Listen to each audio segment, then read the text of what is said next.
Ladies and gentlemen, boys and girls, I'm the Gnarly Gnome. This is the Weekly Pint.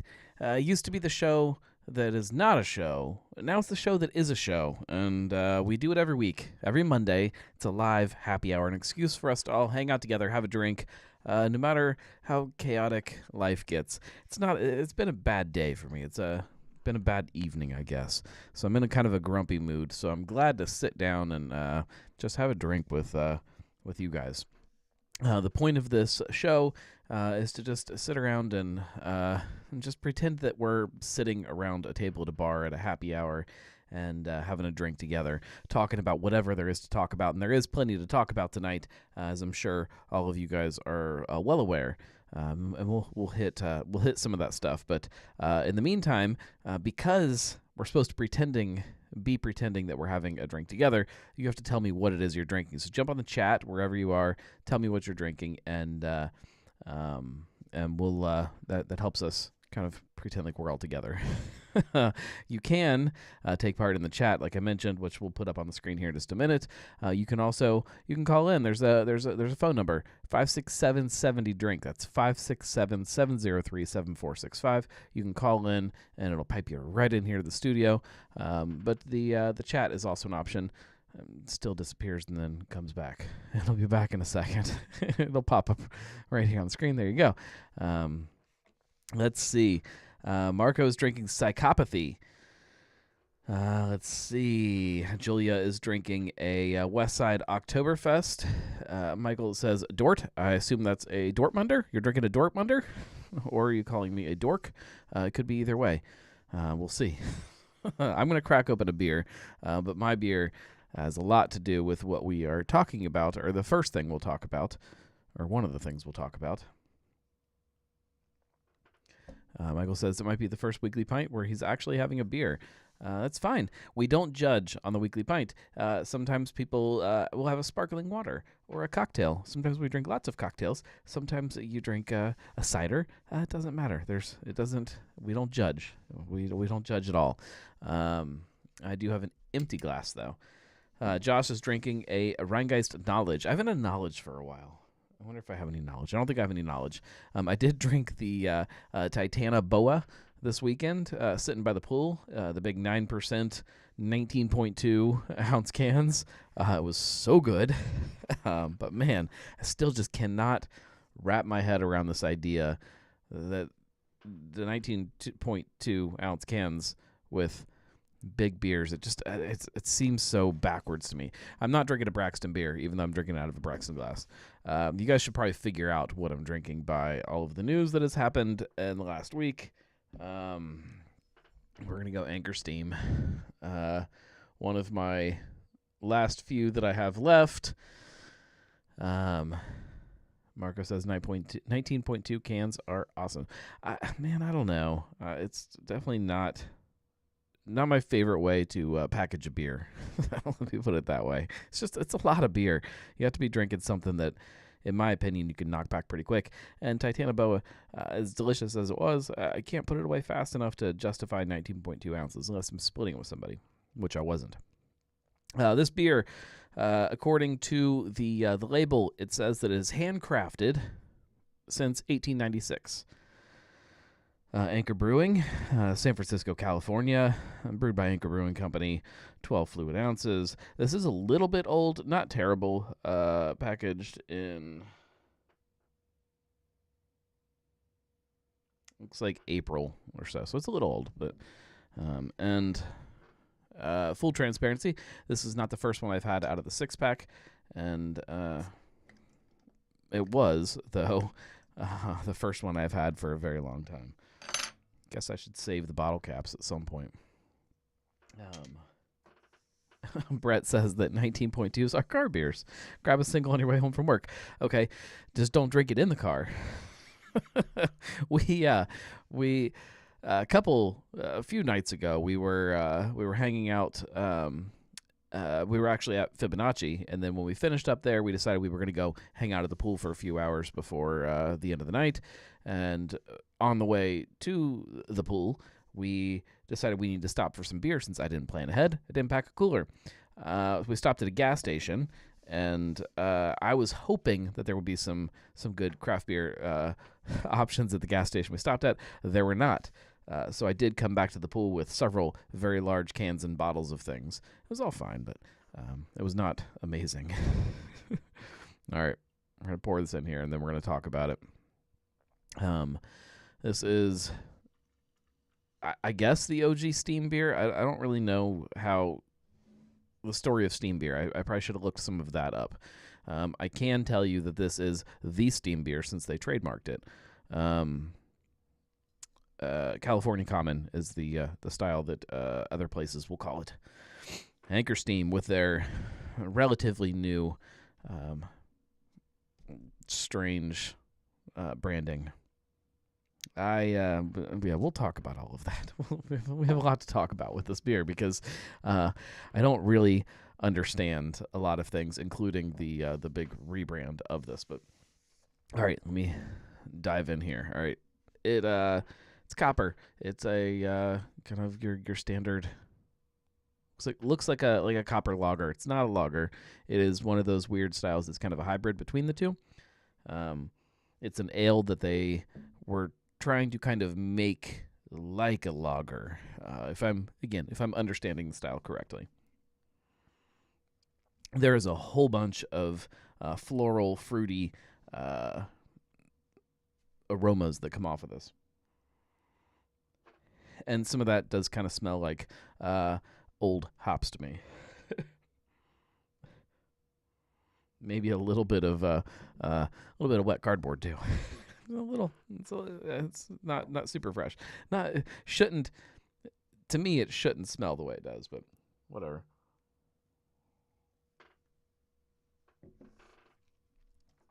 It's still not bad, but ironically enough, I'm drinking out of this mug from Braxton's La Rosa's Lager, which is a kind of a red lager, so a beer that's in a lot of ways very similar to the California Common, except it's a lager and doesn't have all of these kind of fruity esters. I like it. I do like it, but there's a big reason that I've not been running around just seeking out a ton of Anchor Steam over the last few years. It's because it's just not that exciting of a beer. It's not a bad beer, but it's not crazy. Excuse me. It's not crazy. I would take a lot of other kind of legacy beers a lot sooner than this one, but it's not a bad beer. Anchor is not a bad brewery. Anchor makes some really great stuff, or I guess did. And I think that's probably what makes it so sad that they're closing. It's because they're not a bad brewery. They just kind of, they're hitting, I guess we should go ahead and jump into it. We'll hit our first story, which obviously is Anchor.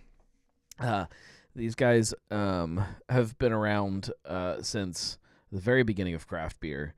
They are not, depending on who you ask. If you read some of the press releases and some of the other news stories, they are the oldest American craft brewery. That's not legally. Not even. It's not true. Depending on whose definition you're looking at, you've got Yuengling that is still kind of doing their thing. And in a lot of ways doing it a lot more successfully than what Anchor was. But we'll leave Yuengling out of this discussion. Anchor has been around since 1896. So they've been around a really long time, almost as long as Yuengling. They, however, did not really become a craft brewery until 1965 when they were acquired by Fritz Maytag. I'm incredibly fascinated by what the brewery was before 1965.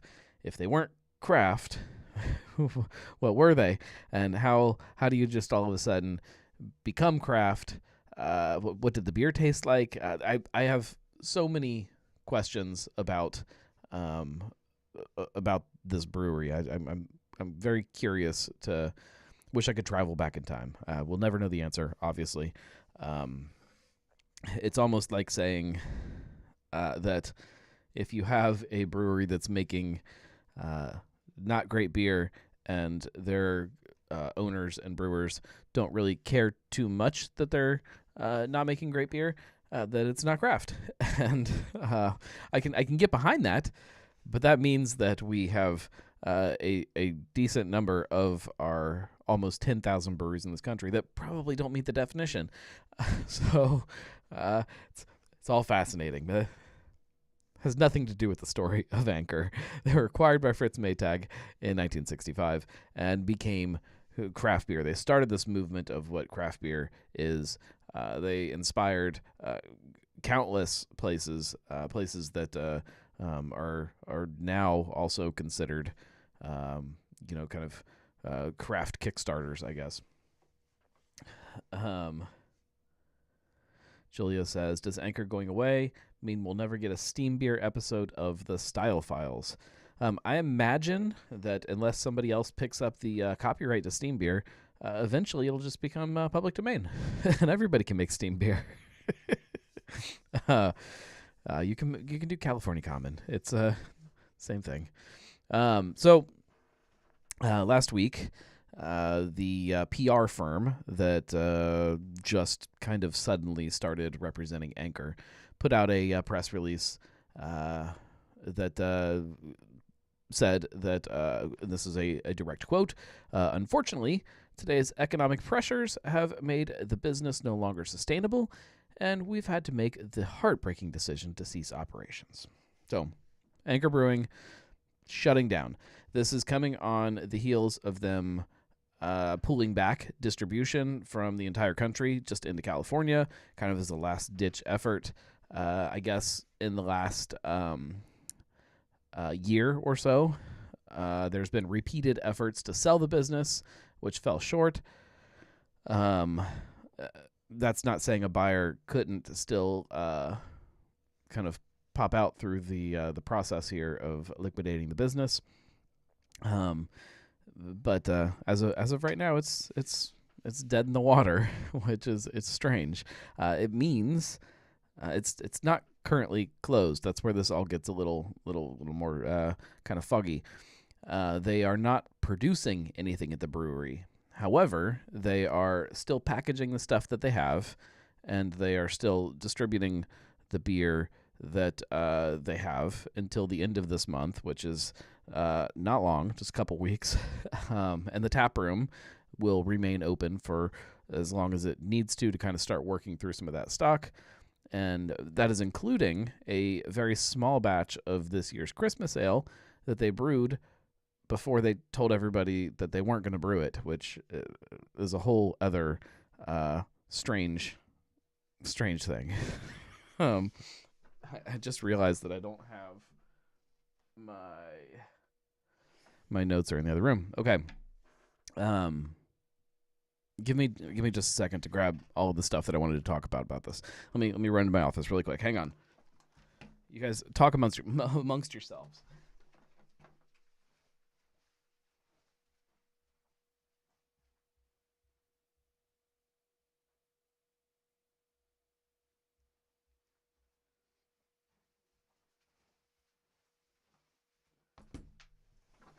Sorry, I'm so scatterbrained tonight because of how crappy of a night it's been. My brain is not working the way it's supposed to. Let me pull up some notes here that paper notes. We don't ever do paper notes on this show. This is what happens when you kind of halfway prep for a show. Let me just hold it up in front of me here and I can read them. Sapporo. Okay, so Anchor was acquired by Sapporo after being kind of run by Fritz Maytag and that group of people for a long time in 2017. Sapporo acquires the brand, and according to a lot of people, there's a really good article over on VinePair that you should probably go read. If I could put a link up here, I would, but that's too complicated.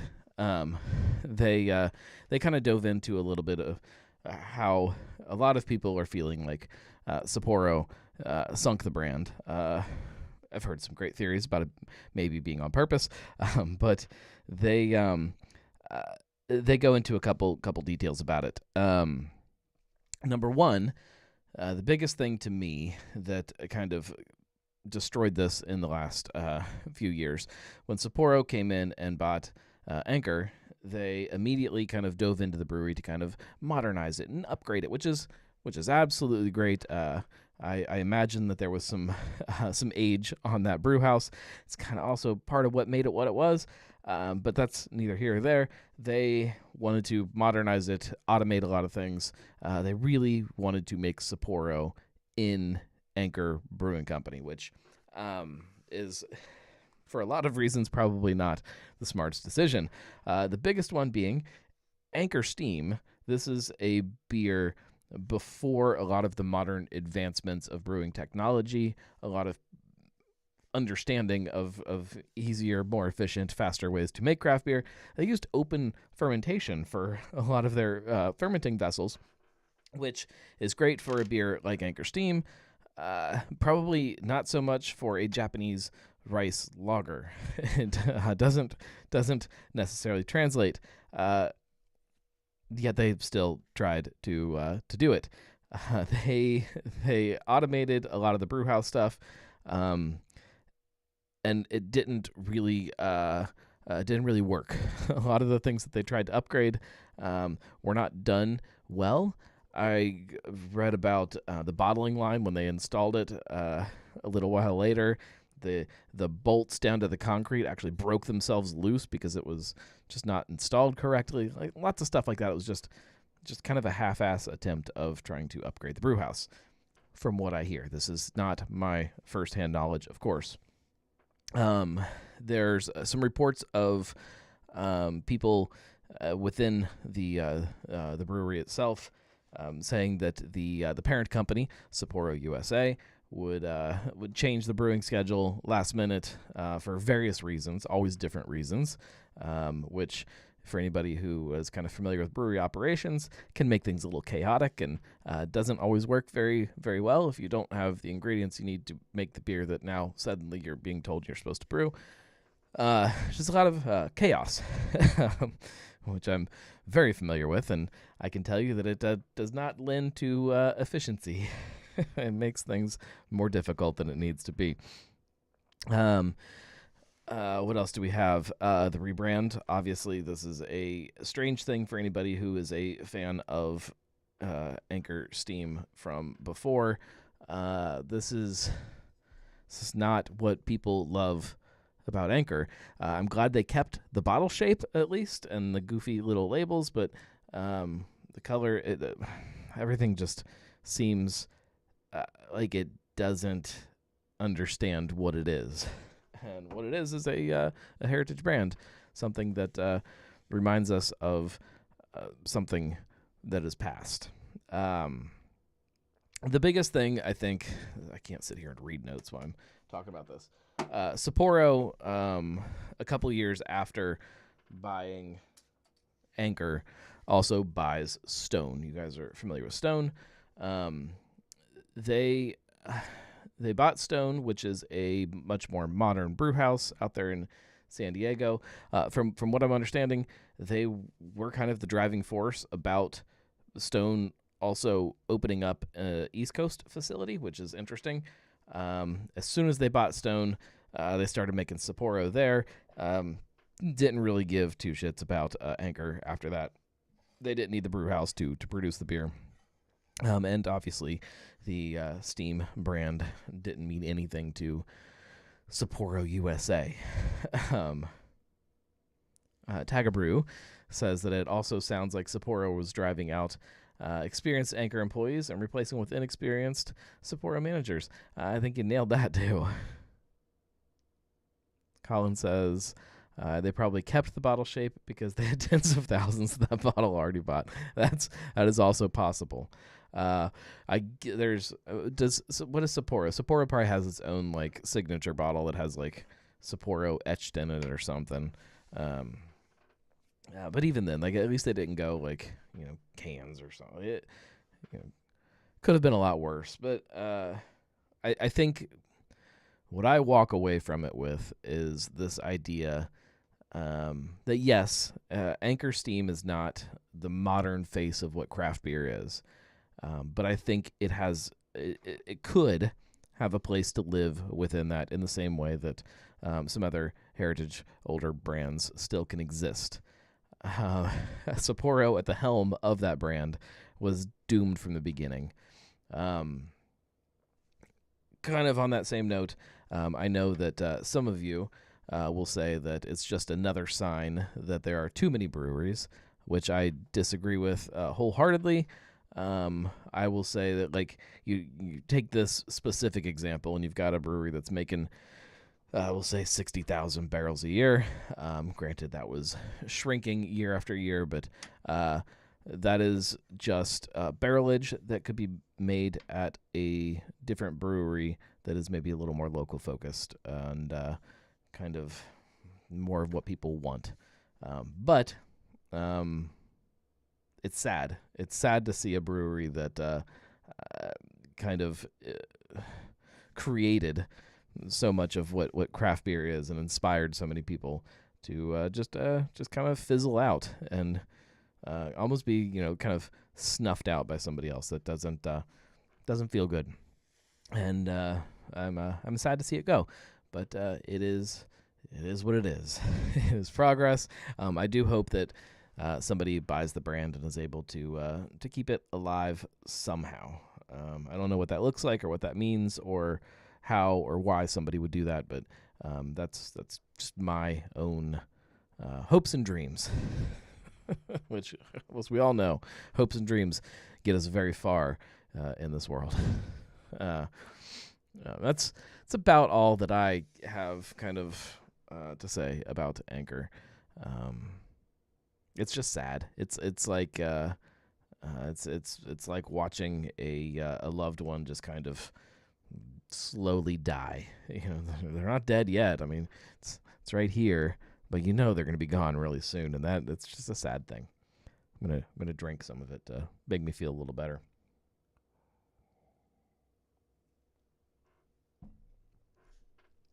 Moving on, something a little more craft beer. Oktoberfest. I was at Westside the other day, the first local brewery to tap their Oktoberfest. Since then, I believe Sonder has also tapped theirs. I've not tried this year's version of theirs yet, but man, I drank a bunch of these, and it was really good. And it's got me pretty excited about this year's Oktoberfest Quest, which I do want to talk about it. That's kind of why I put this on here. It's just so we could talk about Oktoberfest Quest. What this is a very loose, unofficial competition that I do. It's a bracket. Every single year, I go around and I gather all of the Oktoberfests that are put into packaging. So if you, I'm not talking about crowlers, so you have to actually put it into cans. And they can't be like, just filled on your crowler machine, little 16-ounce cans. They have to actually be packaged. I go around and gather them all, and I run them through a bracket. Depending on how many there are, sometimes you get a couple. Oh, I'm so burpy. I guess this beer is a burpy beer. Depending on how many there are released locally, sometimes I'll bump in some kind of an import. Sometimes I'll pull one in from out of the area. We just take them all. If you are a home brewer, a local home brewer, and you want to put your homebrewed Oktoberfest beer into the competition, I always welcome that too. You just have to get it to me, and I'm not paying you for it. You just got to get it to me, and I will run it into the bracket, and you will compete against some of the best Oktoberfests here locally. When it's all said and done, it gets down to a final 4, final 3, depending on, again, how the brackets all work out. And we do a live show from somewhere. I have not planned the live show yet. If you're a local brewer and you want me to do the live show at your tap room, let me know. And then we pick a winner, and it is the best Oktoberfest of Cincinnati for the year.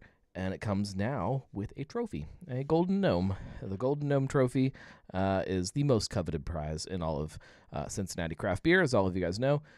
So stay tuned for that. We will. You're going to be hearing a lot about Oktoberfest from me for the next couple months. A lot of times on this show, I will do some of the head-to-head matchups. Sometimes I'll just do random live streams just on the weekends when I'm hanging out by the pool or sitting in the yard or sitting on the porch, and I'll battle them that way. I've done some from my garage when I am trying to get away from my children. So you never know when you're going to see it. But then we'll narrow it down, and we will get down to a nice little selection. And I'm excited to see what people do this year. There has been some really, really good ones in the last couple of years. It gets really difficult because the distinction between a Märzen and a Fest beer has just gotten blurrier and blurrier every year, which is why I can't do two separate brackets, because there's some beers that just kind of they don't really lean one way or another. They're just square right down the middle, which I love. I would say that some of those have gotten very close to winning in recent years. Let's see. Tom says that they are brewing theirs this week out at Third Eye. Marco says that Fig Leaf is tapping theirs on Thursday. I will be busy Thursday, which we'll talk about. Julia says, will the Oktoberfest talk be more or less than 50 West Goat Yoga talk in our calendar episodes, though? Definitely more. It'll be more. Because it's going to happen more than once a week, and I will talk about it for a lot longer than you guys mentioned goat yoga. But you'll probably be just as annoyed with the Oktoberfest talk as you are goat yoga talk. Kind of shifting topics a little bit, kind of on the same topic with Westside. The reason, let's be honest, the reason I was at Westside was to drink Oktoberfest, but I was also there to sit down and talk to one of the owners, Joe Mumper, about kind of their plans coming up with, nope, didn't change that, I guess. That's supposed to be a Gilligan's logo, and it is not. Nope, no Gilligan's logo. That's okay. We'll just leave it off. Gilligan's. So this is a new taproom concept that is coming from Westside. There's an article about it on thegnarlygnome.com if you guys want to kind of dive into the details a little bit. But last week I was a little bit confused about kind of how it all fit into things. So Joe reached out and said, you should come and sit and have a beer, and we'll kind of explain it the best we can. And he nailed it and kind of laid out the whole story about his family and the Gilligans family. That's his great-grandpa and his grandpa were Gilligans. And it makes a lot of their Irish brands make a little more sense now. The Gilligans Irish Stout, the foreign export stout, Gilligan's, you now see where that fits in. Even the German Irish Lager, which you can kind of abbreviate to Gill, makes a little bit more sense. It's a part of Westside that doesn't get a spotlight shown on it quite like it probably should, especially considering there's a large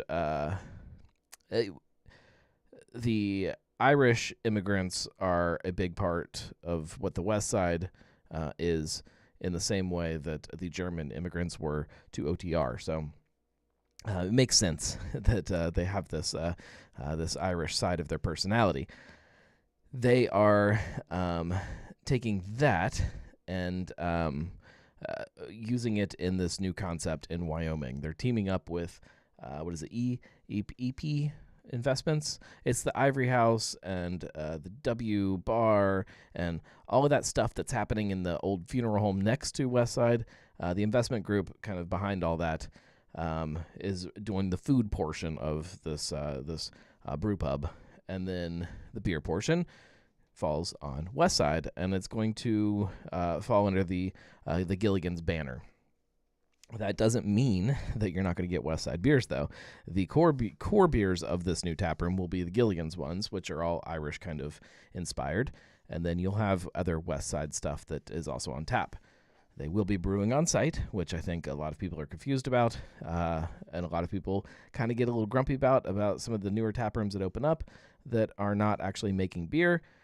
That gets confusing trying to explain to people what's a brewery, what's a tap room, what's not. They're going to be making beer on site, and it's going to it's going to fit into kind of this whole new redevelopment of the village. It was a Village Green is what they call it. There in Wyoming, it's going to be kind of the hub of all of that. So I'm excited to see it come to life and see what they do with it, and try a bunch of new beer that we all know is going to be delicious.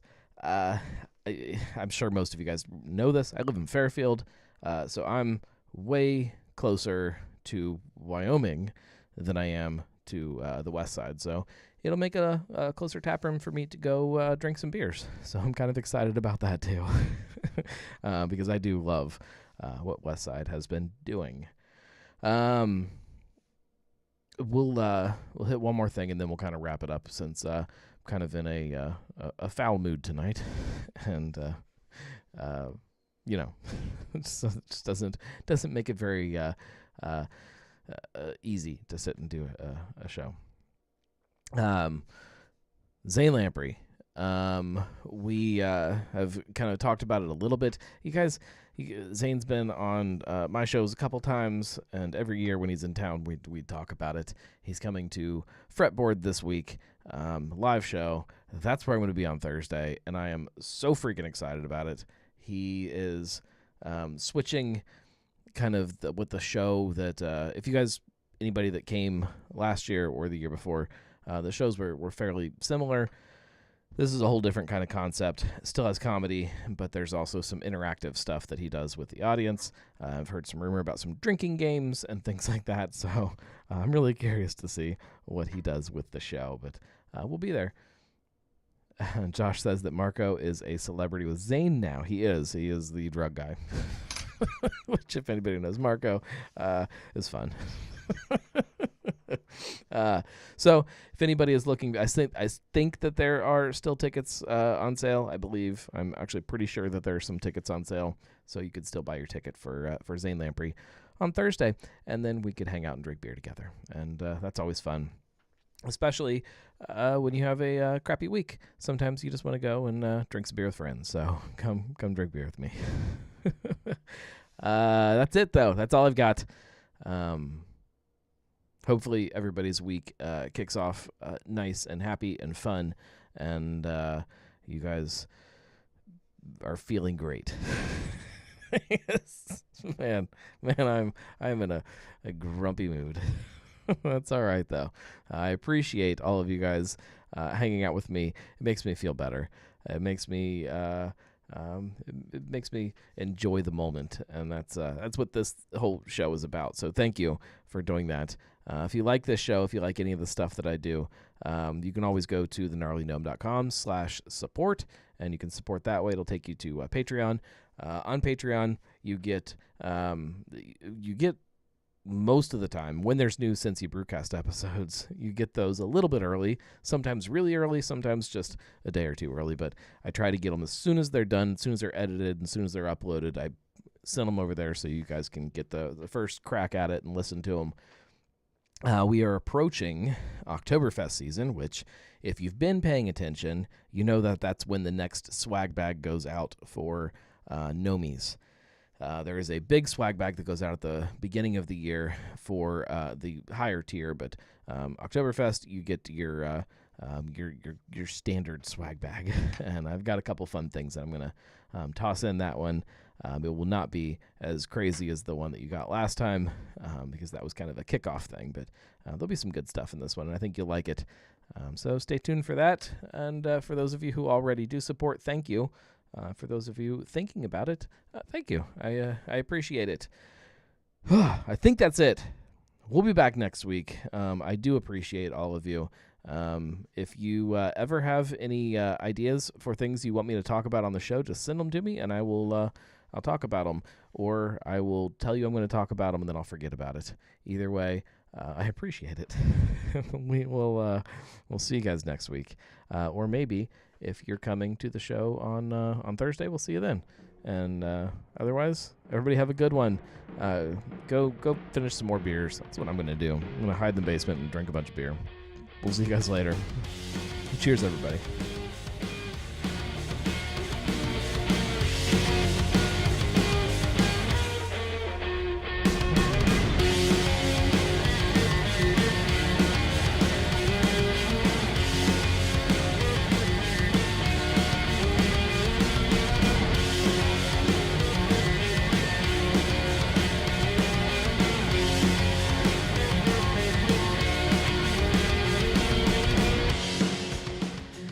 Anchor Steam isn't bad, but it's definitely not as good as I remember it being. It's just okay. I don't know what that means.